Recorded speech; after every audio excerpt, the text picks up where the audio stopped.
अस्सलामुअलैकुम, welcome to my YouTube channel cricket lounge Javed. तो आज के पोस्टकास्ट में हम बात करेंगे कि पाकिस्तान न्यूजीलैंड के मैच के बारे में कि पाकिस्तान किस वजह से हारा है। मेरे साथ मेरे दोस्त हैं, तो आज हम दोनों एक दूसरे से बात करेंगे कि पाकिस्तान न्यूजीलैंड क्यों हारा है। तो आपके मुताबिक जो कल का मैच पाकिस्तान हारा है वो किस वजह से हारा है और न्यूजीलैंड किस वजह से जीता है? देखें, सबसे पहले तो बात ये है कि एक हमारा अपना होम ग्राउंड, बिल्कुल टॉस जीतकर जो इन्होंने फैसला किया, उन्होंने बैटिंग की। लेकिन जहाँ पर मसला है हमारी, सबसे पहले तो बॉलिंग की बात है बिल्कुल कि बॉलर्स ने परफॉर्मेंस अच्छी नहीं दी। बात वहीं पर आ जाती है जो पहले दिन से लेकर और एंड तक यही बात हो रही है। चैंपियन ट्रॉफी स्टार्ट होने से पहले भी इन्होंने कहा कि भाई अपना मिडल ऑर्डर के लिए, मिडल ऑर्डर बैट्समैन को कुछ अच्छा परफॉर्मेंस के लिए कोई नए बैट्समैन डाले, मिडल ऑर्डर जिसे स्ट्रॉन्ग हो।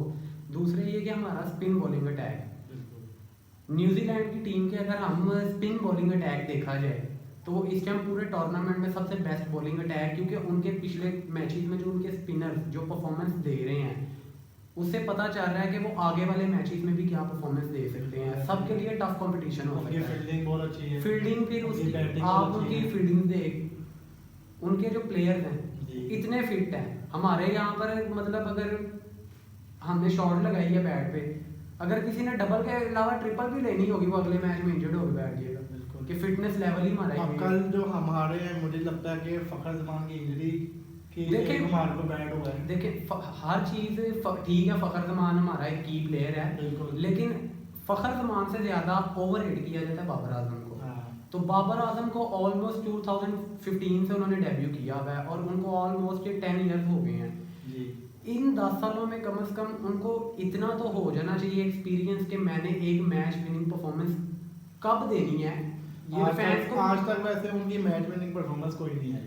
एक वो 2019 में वो एक न्यूजीलैंड के अगेंस्ट उन्होंने की थी सेंचुरी, बिल्कुल ठीक है, 2019 के वर्ल्ड कप में। लेकिन जहां पर जरूरत है कि भाई एक टीम स्ट्रगल कर रही है, आप अपना स्ट्राइक रेट पे हमेशा बात होती है बाबर आजम के।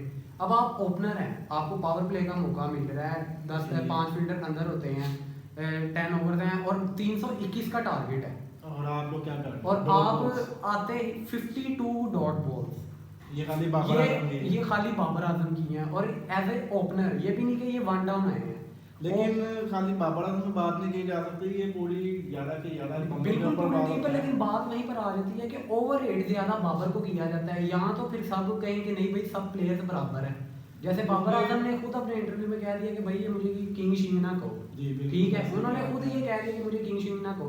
अब बात आ जाती है फखर जमान पे। देखिए फखर जमान परफॉर्मेंस देता है, कल इसकी इंजरी का भी एक इशू आ गया है और अब अगले मैचेस में भी अब आपको पता है कि ड्रॉप कर दिया गया, अब उसको पता नहीं चैंपियन ट्रॉफी से तो बाहर ही हो गया। अब तो अल्लाह वारस ही है हमारी टीम के लिए, चैंपियन ट्रॉफी में मुआवजा ही हो सकता है। ये हमारी टीम अगर मगर पे आ जाती है कि अगर ये हो जाए तो इस तरह हो जाए, ये अगर मगर वाले से हम कब निकलेंगे, हम ये समझ नहीं आ रहा। देखें जो हमारे कैप्टन साहब हैं मोहम्मद रिजवान साहब, जब से वो आए हैं हमसे एक ही बात सुनने को मिल रही है, या तो विन है या लन है।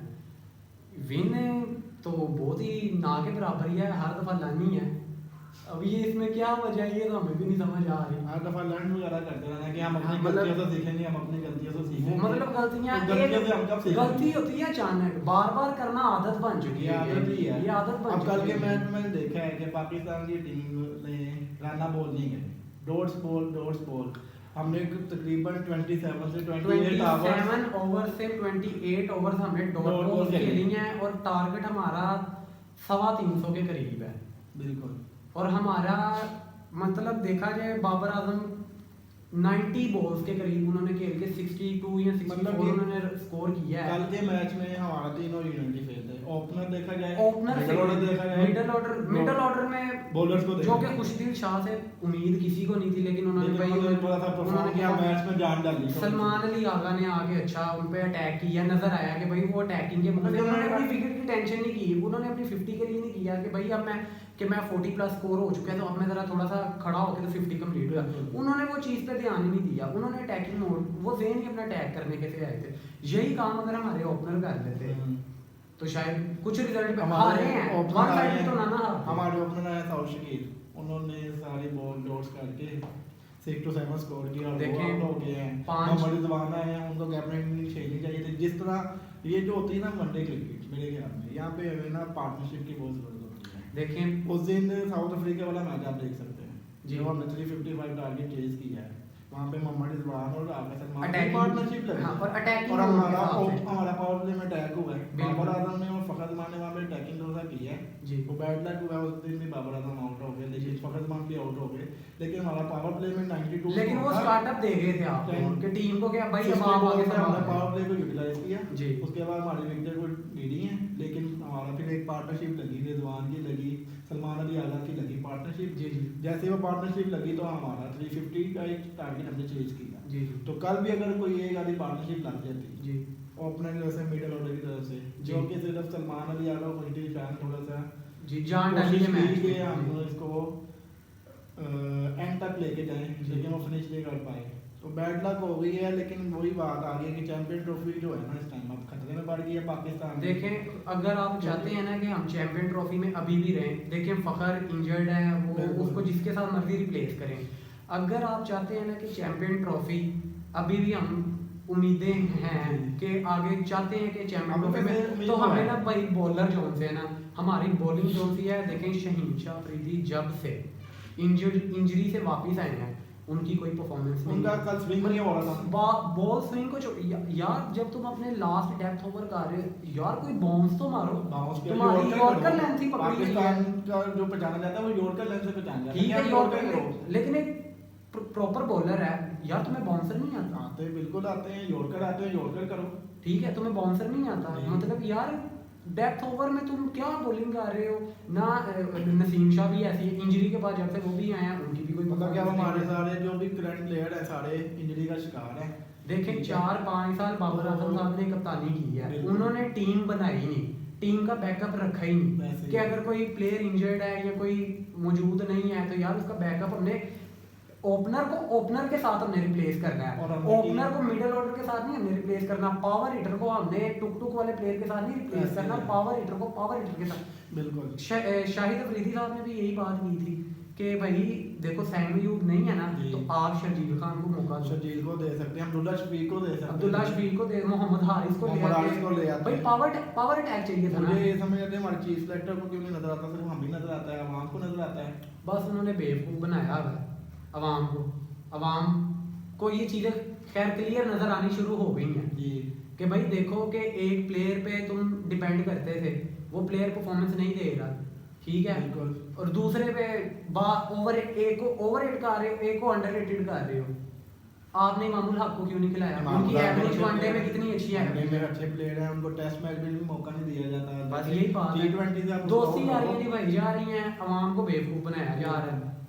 इतने साल हो गए इन लोगों ने आज तक अपनी टीम का बैकअप ही नहीं बनाया कि यार बैकअप पे क्या रखना है। इन्होंने किसी प्लेयर को तैयार ही नहीं अब तो आप ये भी नहीं कह सकते कि भाई साहब सीनियर नहीं है कोई, बाबर आजम को 10 साल होने को 10 हैं। साल हो गए, मोहम्मद मोहम्मद रिजवान रिजवान को को भी पुराने हैं, इवन के फखर जमान को भी ऑलमोस्ट लेकिन 8 फखर साल हो जमान गए हर हैं। दफा लेकिन नहीं फखर चलेगा। जमान देखिए बैड लक होती है क्रिकेट होती में, है। लेकिन अब आप कहेंगे जी 5 मैच की ओडीआई सीरीज है जी। तो 5 के 5 में ही फखर जमान ने परफॉर्म करना नहीं है। यार, मैच में तो नहीं वो कर सकता। जाहिर सी बात है, क्रिकेट है, वो क्रिकेट लग बाय गया चांस है, लग लग गया। गया ये। कभी करेगा कभी नहीं करेगा।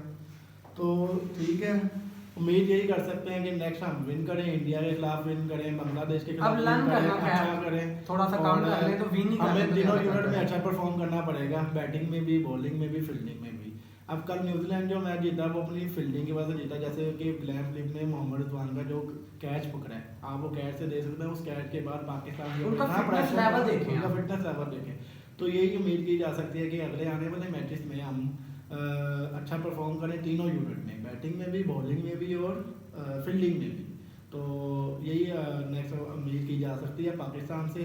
अभी भी चांसेस हैं जी, इंडिया के बिल्कुल। खिलाफ जीत सकते हैं हम। हमारा But बॉलिंग थोड़ा सा अपने आप को थोड़ा बिल्कुल bowling बैटिंग का और बॉलिंग भी अगर हम जी। थोड़ा सा तवज्जो दे दें, और फील्डिंग पे भी, इन तीनों पे थोड़ी थोड़ी तवज्जो की ज़रूरत है, पार्टनरशिप की ज़रूरत है। तो हम इंडिया के खिलाफ भी जीत सकते हैं, हम बांग्लादेश के खिलाफ भी जीत सकते हैं। तो नेक्स्ट आने वाले मैचेस में हम उम्मीद कर सकते हैं कि पाकिस्तान को जीते, इंशाल्लाह जीते। तो वीडियो को हम ये एंड करते हैं यहीं पे। वीडियो को ज़्यादा से ज़्यादा लाइक कीजिएगा, शेयर कीजिएगा और सब्सक्राइब कीजिएगा चैनल को। अल्लाह हाफिज़।